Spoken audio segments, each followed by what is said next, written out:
Hey guys, yeah, I told you guys I'd put a video out for you. What we got here is a 92 Honda Civic. Most of you guys would probably call it a basket case, and I'm about ready to. But what we got going on here is I did a service call here the other night for this car stalled out and would not start. So I did a service call on it. It was getting no spark, no injector pulse. By cranking the engine over, it would initially prime, but when you crank the engine over, it would not cycle the pump.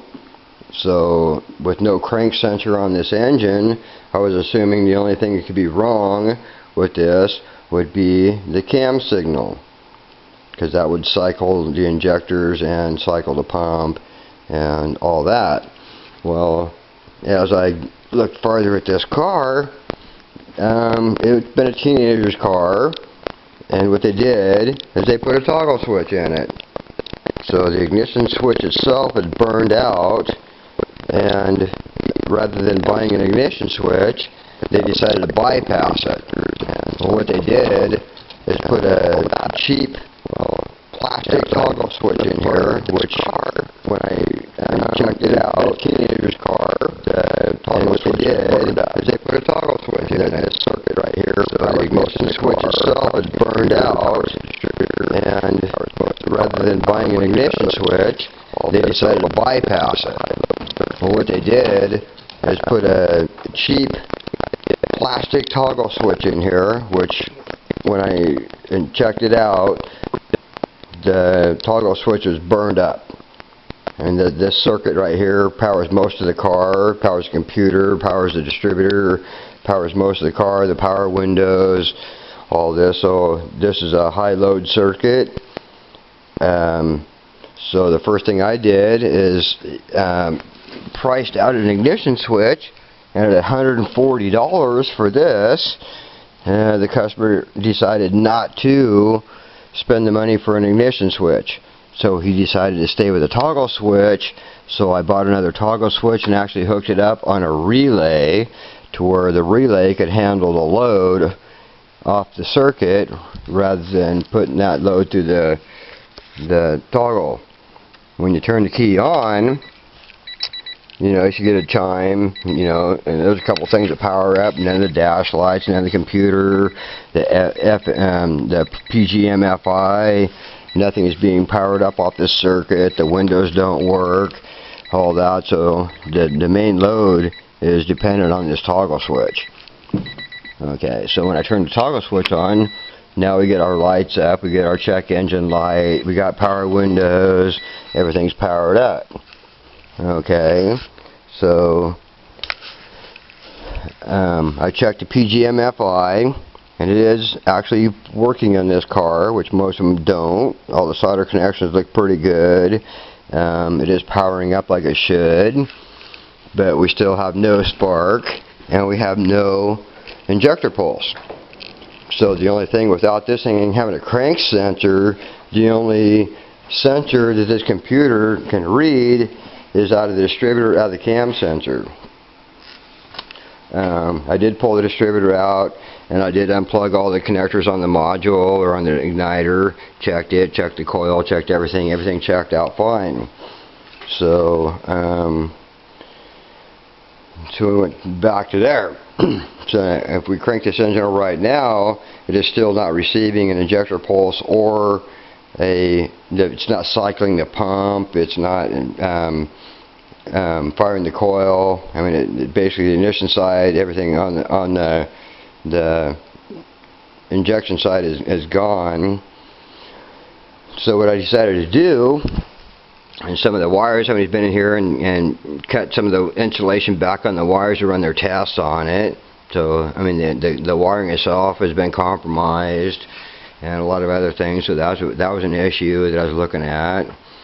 And but the way I like to test these distributors without having to keep cranking the engine and all that stuff is I actually just take the distributor off and leave it plugged in to that way you can turn it by hand. It's like right now I'll crank the engine over and there's going to be no spark. So there is no spark, there is no injector pulse, there's nothing going on here. So what I like to do is I'll just take the distributor off. I better turn the key off.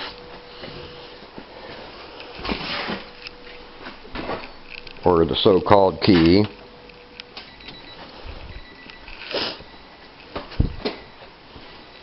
And I'll pop the distributor off.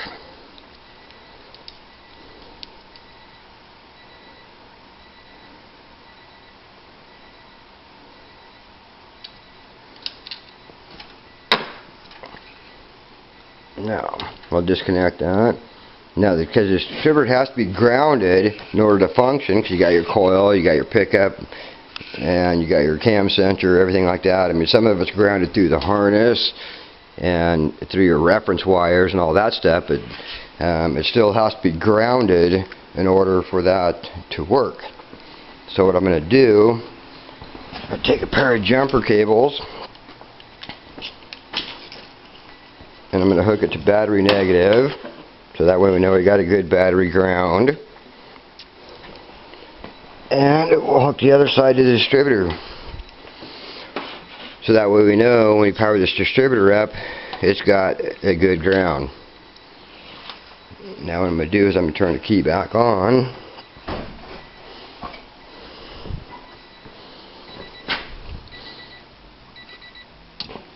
See, we're all powered up. Check engine light comes on, so we know our computer's powered up.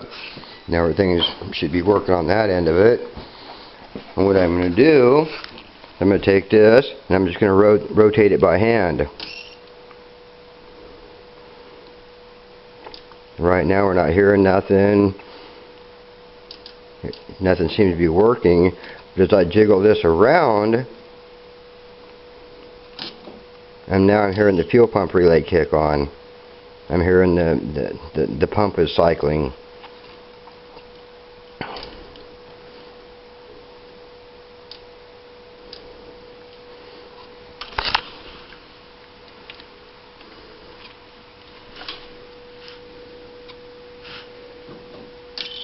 Right there, you can hear the relays kicking on.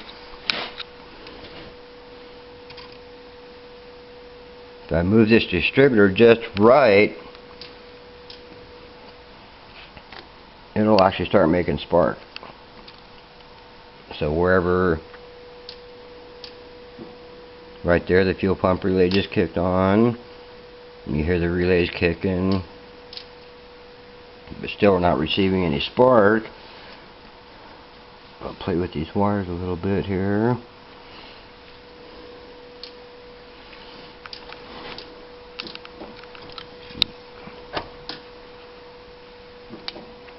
See if we kind of play around with this thing a little bit and get the wiring in the right spot, or get everything in the right spot, it'll actually start making spark. Right there, you can hear it snapping.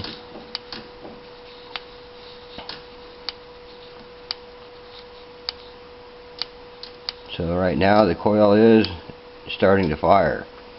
So that tells me that either in the connector or in the wiring itself here, the wire's been compromised,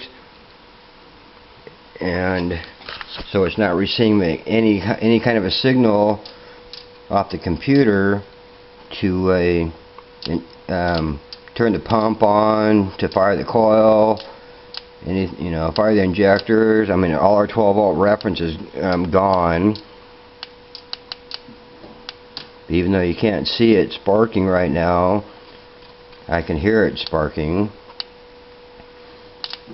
So that tells us our problem in this is not in the distributor, it's not in the pgm.fi, but it's in the wiring connectors, the harness, or something itself. Like I said, if I disconnect this ground wire, then you can actually hear it sparking. So I mean, you know that is relying on the ground.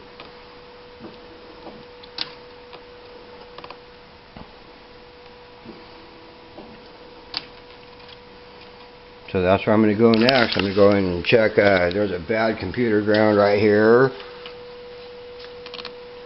This is not the original motor for this car. This is a 92 Honda.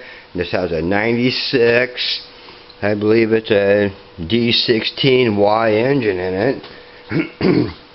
So this is not the original motor for the car, but all the connectors, everything like that, it must have been just the same as the motor that came out of it, because everything is on that part of it looks correct.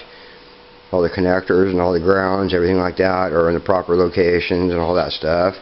But somebody had already had evidently a problem with this in the past, having a no spark or a stall and no start.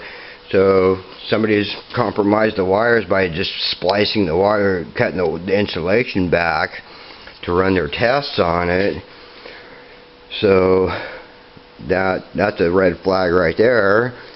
So you know this car has had problems in the past, and somebody that didn't really know what they were doing, didn't know how to back probe wires, or didn't know how to run continuity checks or whatever on the distributor itself to check the components in the distributor. They just decided to take their pocket knife out and cut the insulation back and try to test it that way. And in the meantime, when they did that, they actually cut into some of the wiring and the strands of the wiring and actually compromised the integrity of the wires. So now that we are getting a fuel pump cycling, we are getting a cam signal sensor, and like I said, if I play with this a little bit, I can actually get the coil to fire. So we know everything is good on the relay, then pgm.fi relay, that it is powering the pump up. It is doing what it's supposed to do. And like I said, just by moving that distributor around, I can get it to fire. I can do all that. So that's my next thing I'm going to do. Is